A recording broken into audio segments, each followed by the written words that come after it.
আসমানের গায়েবী আওয়াজ আমি শুনতে পাই, ও পাখিরা পাখিরা আমাদের আমিনা জানতে খবরদার তোমরা সরে যাও। আখির জামানার পয়গম্বর সাইয়্যিদুল মুরসালিন রাহমাতাল লিল আলামিন জনাব মুহাম্মদ রাসূলুল্লাহ সাল্লাল্লাহু আলাইহি ওয়াসাল্লামের সঙ্গে রব্বি আদবিনা হয়। পাখিরা সঙ্গে সঙ্গে কাতার ভেঙে সাইডে চলে যায়। ও বাবাজিরা আমার, আমাদের আমিনা বলেন আমি গায়েবী আওয়াজ শুনতে পাই, আকাশের মেঘগুলো আল্লাহ পাক অর্ডার করে আকাশের মেঘেরা আমাদের আমিনাকে ছায়া করো, তার গর্ভে আমার দোস্ত বন্ধু আছে।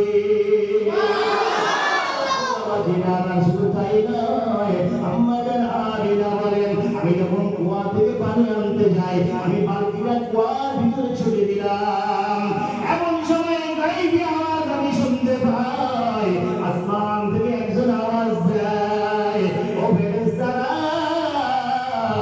আখির জামানার নবী আম্মা জান কুয়ার ভিতরে বালতি ছুটে দিয়েছে, তাড়াতাড়ি করে বালতিটা ফুটে ফুটে উঠিয়ে দাও। ও বাবাজিরা আমার, ঐতিহাসিক বাংলার আমাদের আমিনার কথা বলেন, আমাদের আমিনা বলছে আমি বালতি ভরা পানি নিয়ে আমি আমিনা রওনা করি।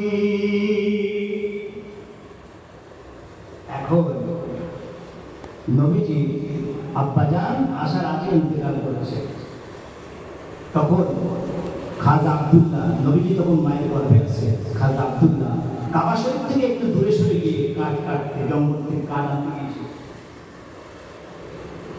সমস্ত আরবরা ছিল গাছ রাস্তায় ভর্তি, ওখানে আল্লাহ পাঠাবেন ইসমাইল আলাইহিস সালামকে, যাও ইসমাইল তুমি খানায় কাবা, তুমি ওই জায়গাটাকে, জঙ্গলটাকে, বাগানটাকে পরিষ্কার করে একটা শহর তৈরি করে একবার জোরে বলুন সুবহানাল্লাহ। ইসমাইলকে পাঠিয়ে যাও সৌদি আরবের মুখে, তুমি যাও সেখানে গিয়ে জঙ্গলটাকে পরিষ্কার করো, ওখানে আমার রাহমাতুল লিল আলামিন নবীকে পাঠাবো, একবার জোরে বলুন সুবহানাল্লাহ। ইসমাইল সালাম এসে পরিষ্কার করতে, তারপর নবী আসলে খাজা আব্দুল্লাহ জঙ্গলে কাঠ কাটতে গেছে, একটু কাঠ কাটতে গেছে, দেরি হচ্ছে বলে আসছে না। আমাদের আমিরা বলছে আমি দেখে আছি, খাজা আব্দুল্লাহ দেরি হচ্ছে এখনো আসে না, এত দেরি হচ্ছে। ভাই আমরা যারা মাঠে ঘাটে কাজ করতে যাই, দেরি হলে বাড়ির লোক তো খবর নেয় নাকি, বলে খোঁজ খবর তো নেয় যে তোর আমরা এখন আসতে বলছি, দেখ দিনে কি করতেছে, কি কাজ করতেছে, দেখ দেখি আছে। তো যাই হোক, তখন তো খাজা আব্দুল্লাহ কোনো সন্তান ছিল না, এই জন্য আমাদের আমিনা খানায় কাবা থেকে একটু বেরিয়ে দেখতে গেছে যে আব্দুল্লাহ আসছে কি করছে। এখন জঙ্গলের হিংস্র প্রাণীরা, বাঘ ভাল্লুক হরিণ, এখন আতিক নবীর মেশকাম্বারের গন্ধ তাদের নাকে গেছে, তারা পাগল হয়ে গিয়ে দেখো, জোরে বলতে না সুবহানাল্লাহ। নবীর মেশকাম্বারের গন্ধে তারা পাগল উন্মাদ হয়ে গেছে। কোথা থেকে গন্ধ আসছে, এই গন্ধ কোথা থেকে তারা পাচ্ছে, কোথেকে আসছে, সবাই ছোটাছুটি করে দিয়েছে, বাঘ ছুটছে, হরিণ ছুটছে। এখন বাঘ নিচে, হরিণ পাহাড়ের উপর। এখন বাঘ যদি হরিণ দেখে তা কি বলবে বুঝতে পারতেছে, ও তো মনে করো দুপুরের পরে আমার মিটি গেল আলহামদুলিল্লাহ, এই সব ভাবতেছে, হরিণ মনে করতে নিচে নামতে যাবে, ওপরে পরিবার করা। এখন বাঘও সরে না, নবীজির আম্মা জান আমিনার পায়ে একটু সালাম করবে, একবার জোরে বলবেন না সুবহানাল্লাহ। পায়ে সালাম করবে কেন? আখেরি জামানার নবী হচ্ছে ওনার গর্বে আছে, ওনার ভিতরে আখেরি জামানার নবী আছে, এই জন্য সালাম সালাম। এখন বাঘ, আম্মা জান আমিনা বাঘ থেকে পালিয়ে যাচ্ছে, বাঘ থেকে পালিয়ে যাচ্ছে, আর বাঘ থেকে পালাবে না কেন? বাঘ দেখলে সমস্ত দুনিয়ার সব কথা ভুলে যায়, মানুষের পালাবে না। বাঘের জবান আল্লাহ বলে দিয়েছেন, বাঘ কথা বলছে, আম্মা জান আমিনা আপনি পালাবেন না, আপনি পালিয়ে যাবেন না, আমরা আপনাকে স্বীকার করতে আসিনি, আমরা আপনাকে মোবারকবাদ জানাতে এসেছি যে আপনার গর্ভে যিনি আছেন আখির জামানার পয়গম্বর সাইয়্যিদুল মুরসালিন রাহমাতাল লিল আলামিন জনাব মুহাম্মদ রাসূলুল্লাহ সাল্লাল্লাহু আলাইহি ওয়াসাল্লাম আপনার গর্ভে আছে, আপনি বেয়াদবি করবেন না, এটা বলতে এসেছি, আপনি পালাবেন না। ও আমার বাবাজিরা, আল্লাহ আম্মা জান আমিনা পালিয়ে যায়, বাঘ কথা বলে, আম্মা জান আমিনা আপনি পালিয়ে যাবেন না, পালিয়ে যাবেন না, আমরা আপনাকে ভক্ষণ করতে আসিনি, আমরা আপনাকে খাওয়ার জন্য আসিনি, আপনি পালিয়ে যাবেন না। আম্মা জান আমিনা দাঁড়িয়ে গেলেন বাবা, ওই সময় বাঘ নবীজির আম্মা জানের পায়ে সালাম করে, বাবা আম্মা জান আমিনার পায়ে সালাম করে, আর মোবারকবাদ জানায় আম্মা জান আমিনা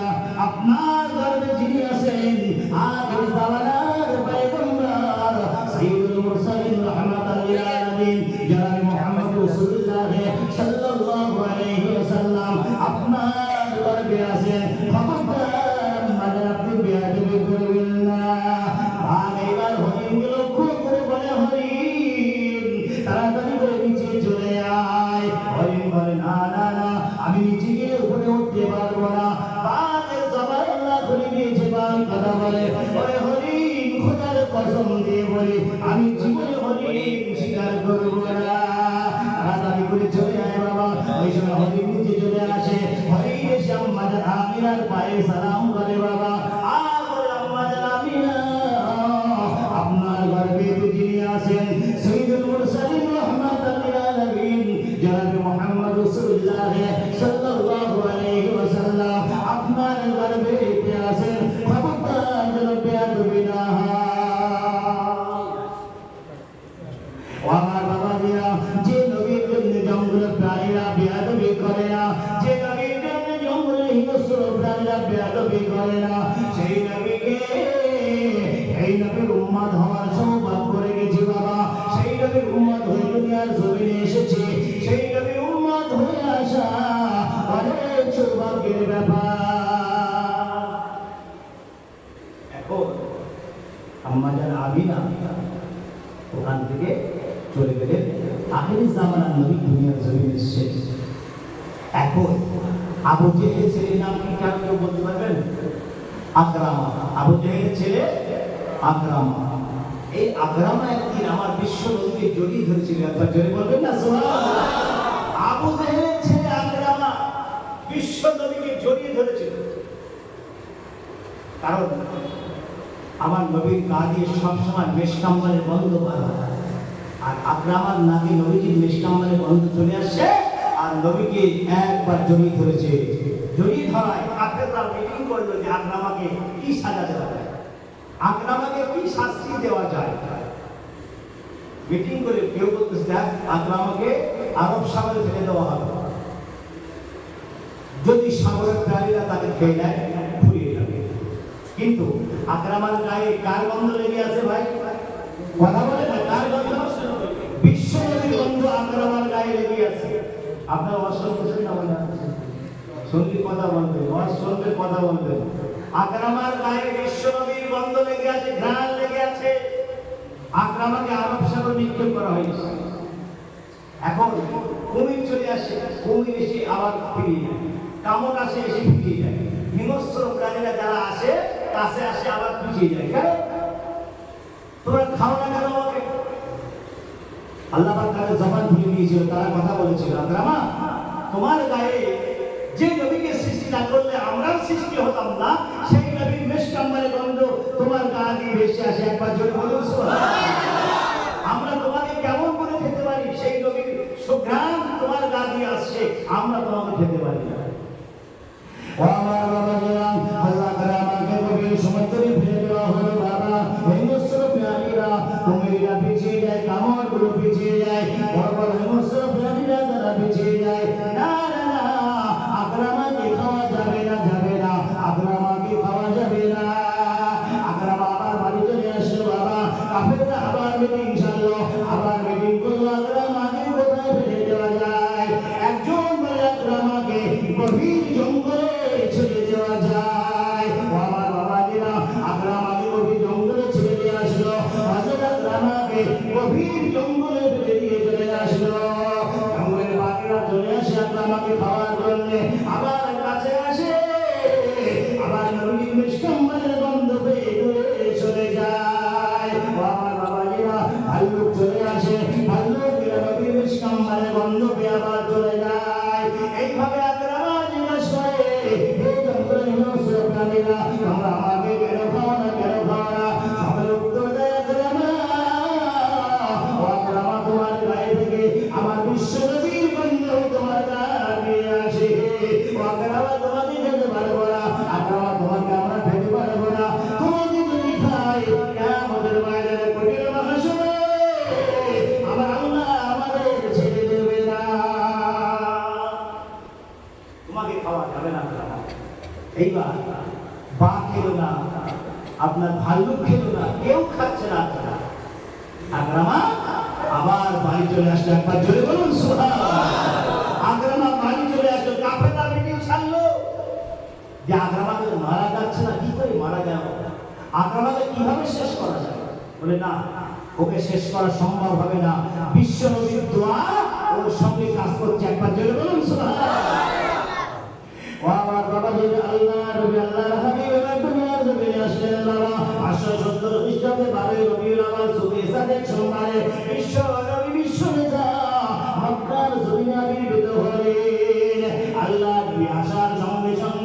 বাবা খানায় কাবা লাইট জ্বালানো হয়েছে, তামাম মক্কা শরীফে লাইট জ্বালানো হয়েছে বাবা। আল্লাহ বলে জমিনবাসীরা, হে জমিনবাসীরা, আমার বিশ্ব নবী বিশ্ব নেতা আর দুনিয়ার জমিনে আসছে, আমার খানায় কাবা এবং মক্কা শরীফে লাইট জ্বালিয়ে দাও বাবা। বাবা যেটা তামাম মক্কা শরীফে লাইট জ্বালিয়ে দেওয়া হয়েছে। এমনি করে আল্লাহ বলে ফেরেশতারা জমিনবাসীরা লাইট জ্বালিয়েছে, আসমানবাসীরা লাইট জ্বালাবে। জমিনবাসীরা লাইট জ্বালিয়েছে, কৃষ্ণে জমিন পার করছে, র্যালি পার করছে, ফেরেশতারা আসমানের সমস্ত ফেরেশতাদের ঘোষণা করে দাও আমার বিশ্ব নবী আজ ধরার জমিনে এসে। একবার জোরে বলুন সুবহানাল্লাহ। বিশ্ব নবী বিশ্ব নেতা ধরায় এসছে। এখন নবীর নাম কে রাখবে? দাদু রাখবে, আব্বা রাখবে, কে ভাই রাখবে, চাচা রাখবে, কে রাখবে না? আমার নবীর নাম রেখেছে আমার আল্লাহ। একবার জোরে বলুন সুবহানাল্লাহ। আমার নবীর নাম এই দুনিয়ায় মুহাম্মদ, আসমানে আহমদ। মনে রাখবে, দুনিয়ার জমিনে নাম মুহাম্মদ আর আসমানে তার নাম হবে আহমদ। তাহলে এই নাম রেখেছে আমার আল্লাহ। জমিনবাসীরা ডাকবে মুহাম্মদ প্রশংসিত, আহমদ সর্বাধিক প্রশংসিত। একবার জোরে বলুন সুবহানাল্লাহ। এখন আল্লাহ নবী আল্লাহর হাবিব মা আমিনার ঘরে আসলেন সুরে সাদে 570 খ্রিস্টাব্দে 12 রবিউল আউয়াল সোমবার। আজকে কিন্তু 12 সোমবার, আলহামদুলিল্লাহ 12 সোমবার। কিন্তু সেই 570 খ্রিস্টাব্দে কি এখন আছে? তো যাই হোক, বিশ্বনবী আমার ঘরে আসলেন, আম্মা জান আমিনার ঘরে দুনিয়ার জমিনে আসলেন। নবী আসার পরে গণকরা বুঝতে পেরেছে যে আমার না মূর্তি পূজা আর করা যাবে না, মূর্তি পূজা সব শেষ।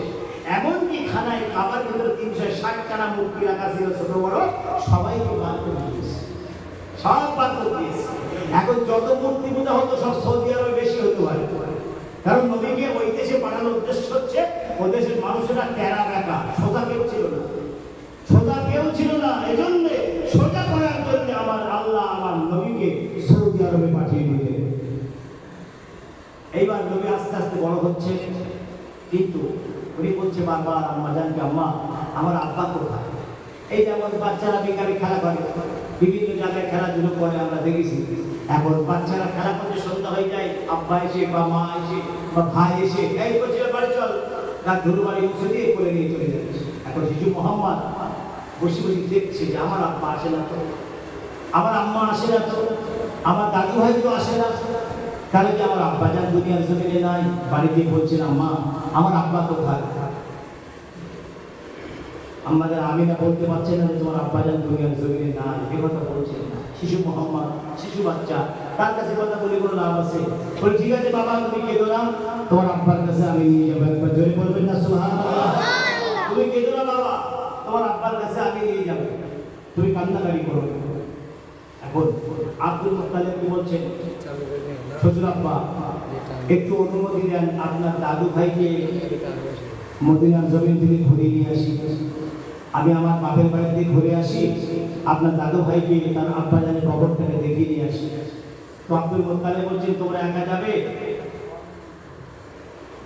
তা ঠিক আছে তোমরা যাও, সাবধানে যেও, রাস্তায় অনেক চোর ডাকাতির ভয় আছে। তৎকালীন জামানায় চোর ডাকাতির কথা পরিশেষ করা যাবে না, বিরাট চোর ডাকাতি, বুঝেছেন? তো আম্মা জান আমিনা বেরিয়ে গেলেন, বার হলেন, আল্লাহ নবীকে নিয়ে মদিনার জমিনে যাচ্ছেন। মদিনায় আবওয়াবা নামক স্থানে আমার নবীকে আব্বাজান শুয়ে আছেন, আবওয়াবা নামক স্থানে খাজা আব্দুল্লাহ শুয়ে আছেন। এখন তৎকালীন জামানায় তো পায়ে হাঁটা ছাড়া কোনো রাস্তা নাই, পায়ে হেঁটে হেঁটে যাচ্ছে। হাঁটার পর পানি, মস্কের ভিতরে পানি নিয়েছে, চামড়ার তৈরি একটা মস্ক বলে, আগেকার জামানায় ওটা ব্যবহার হতো। এখন আমরা জগ বা বোতল ব্যবহার করছি, তখন তারা চামড়ার মস্ক ব্যবহার করতো, মস্ক। এই মস্কের ভিতরে পানি নিয়ে যাচ্ছে। তো যাই হোক যাচ্ছে, আল্লাহ নবী আল্লাহর হাবিব আগে দৌড়ে দৌড়ে যাচ্ছে, আব্বা জান বলে উঠবে, একবার জোরে বলবেন না সুবহানাল্লাহ। দৌড়ে দৌড়ে যাচ্ছেন নবী আমার, ছোট্ট বাচ্চা মরুভূমির উপর দিয়ে, বালুর উপর দিয়ে, পাথরের উপর দিয়ে দৌড়ে দৌড়ে যাচ্ছে। আমাদের আমিনা বলছে বাবা মুহাম্মদ পড়ে যাবে, আসতে যাও বাবা, আসতে যাও, পড়ে যাবে, আসতে যাও। আল্লাহ আল্লাহর হাবিব দুনিয়ার বাদশা হাবিবুল্লাহ জনাব মুহাম্মদ রাসূলুল্লাহ সাল্লাল্লাহু আলাইহি ওয়াসাল্লাম নবী আমার আব্বা জানকে দেখবেন বাবা, আব্বা জানকে দেখবেন, খাজা আব্দুল্লাহকে দেখবেন। আল্লাহ নবী আল্লাহর হাবিব আগে আগে হেঁটে চলে যায় বাবা, আগে আগে হাঁটা শুরু করে দেয়। আবার পিছন থেকে বলে আম্মা জান তাড়াতাড়ি করে চলুন, আব্বা জানকে দেখতে হবে। ও বাবা জিরানার আল্লাহ নবী আল্লাহর হাবিব দৌড়ে দৌড়ে যাচ্ছেন বাবা। এমন সময় একটা জায়গায় গিয়ে পৌঁছে গেলেন, মদিনায় আবওয়াবা নামক জায়গায় পৌঁছে গেলেন বাবা। এইবার খাজা আব্দুল্লাহ দুনিয়ার জমিনে নাই, কবরে শুয়ে আছেন বাবা। আম্মা জান আমিনা দাঁড়িয়ে দাঁড়িয়ে কাঁদছেন, আব্দুল্লাহর কবরের ধারে হাউ হাউ করে কাঁদছেন। বলে খাজা আব্দুল্লাহ, তোমার সন্তান তোমাকে দেখতে চায়, তোমার সন্তান দুনিয়ার জমিনে তোমাকে দেখতে চায়। আমি তাকে কি বলে সান্ত্বনা দেব, আমি তাকে কি বলে বুঝিয়ে দেব? আমার বাবাজিরা আম্মা জান আমিনা সত্যি লজ্জা করে যখন পানি মারে, ওই সময় শিশু মোহাম্মদ বলে আম্মা জান আমি বুঝতে পেরেছি আমার আব্বা জান দুনিয়ার জমিনে নাই। ও বাবাজিরা আমার দয়ার নবী আমার, মায়ার নবী আমার, রহমাতুল লিল নবী আমার ওই জায়গায় বসে কবরের ধারে বসে দুই হাত কবরের মাটির ভিতরে ঢুকিয়ে দিয়েছে বাবা। দয়ার নবী রহমাতুল লিল আলামিন নবী আমার দুই হাত কবরের মাটির ভিতরে ঢুকিয়ে দিয়েছে। আর দয়ার নবীর কান্নাতে আল্লাহ আরশ পর্যন্ত কাঁদা শুরু করে দেয়। আমার আল্লাহ বলে ফেরেশতারা, ও ফেরেশতারা দেখো দেখো আমার তিন নবীর কান্নাটা তোমরা লক্ষ্য করো। আমার তিন নবীর কান্নায় গাছপালা কাটে, তরুণরা সকল কাটে, আসমান কাটে, জমিন কাটে বাবা। এমন কি ওই জায়গায় যত গাছপালা ছিল সবাই আমার নবীর কান্না দেখে জায়গায় জায়গা হয়ে যায়। ও আমার বাবাজিরা ওই সময় আমার দয়ার নবী মায়ার নবী রহমাতুল লিল আলামিন নবী আমার কবরের ধারে বসে দুই হাত কবরের মাটির ভিতরে ঢুকিয়ে দেয়। আব্বা জান আব্বা জান আব্বা জান মক্কা থেকে এসেছি আব্বা জান, আপনাকে দেখবো বলে আপনার কোলে উঠবো বলে একটিবার মুহাম্মদ বলে ডাকুন আব্বা জান, একটিবার রহমান বলে ডাকুন আব্বা জান, একটিবার মুহাম্মদ বলে ডাকুন। আর দেরি করবেন না, আপনার সন্তান আপনার কবরের ধারে বসে আছেন আব্বা জান। ও আমার বাবাজিরা আল্লাহ বলে মুহাম্মদ, ও মুহাম্মদ তোমার আব্বা জান তুমি আর জমিনে নাই। আল্লাহ বলে ফেরেশতারা, ও ফেরেশতারা তোমরা সাক্ষী থাকো, এতিমের কান্না আমার আরো সহ্য করতে পারে না। আল্লাহ বলে বাবা মুহাম্মদ তুমি কেঁদো না, কেঁদো না, তোমার কান্নাকে আমি আল্লাহ প্যাকেট করে রাখলাম। কিয়ামতের ময়দানে কঠিন মহাশয় এদিন কেউ কাউকে চিনতে পারবে না, সেদিন তুমি কাদের সুপারিশ করবে, তোমার সুপারিশ আমি আল্লাহ গ্রহণ করবো। ও বাবাজিরা আমার আল্লাহ বলে মুহাম্মদ তুমি কেঁদো না, কেঁদো না, তোমার মতো করে তুমি আর জমিনে যত মানুষ তার পিতা মাতার কবরের ধারে যে একবার আমি আল্লাহ আমাকে বলবে রব্বির রহমা কামা রব্বায়ানি সগীরা। ও মুহাম্মদ আমি আল্লাহ কথা দিলাম তাদের জীবনের গুনাহগুলো আমি আল্লাহ মাফ করে দেব। আমার বাবাজিরা দয়ার নবী আমার, মায়ার নবী আমার, রহমাতুল লিল আলামিন নবী আমার কবরের ভিতরে দুটো হাত ঢুকিয়ে দিয়ে হাউ হাউ করে কাঁদে। নবীর কান্না আল্লাহর আরশ আজিম সইতে পারে না, আমার নবীর কান্না আল্লাহ আরশ সহ্য করতে পারে না বাবা। আমার দয়ার নবী রহমাতুল লিল আলামিন নবী ওই জায়গায় বসে হাউ হাউ করে কাঁদে। আল্লাহর কাছে দুটো হাত তুলে কি যেন বলেছে বাবা। আল্লাহ আম্মা জান আমিনা দাঁড়িয়ে কাঁদে, আম্মা জান আমিনা হাউ হাউ করে কাঁদে। ও আমার বাবাজিরা দয়ার নবী আমার, মায়ার নবী আমার, রহমাতুল লিল আলামিন নবী আমার ওখানেই বসে হাউ হাউ করে কাঁদে।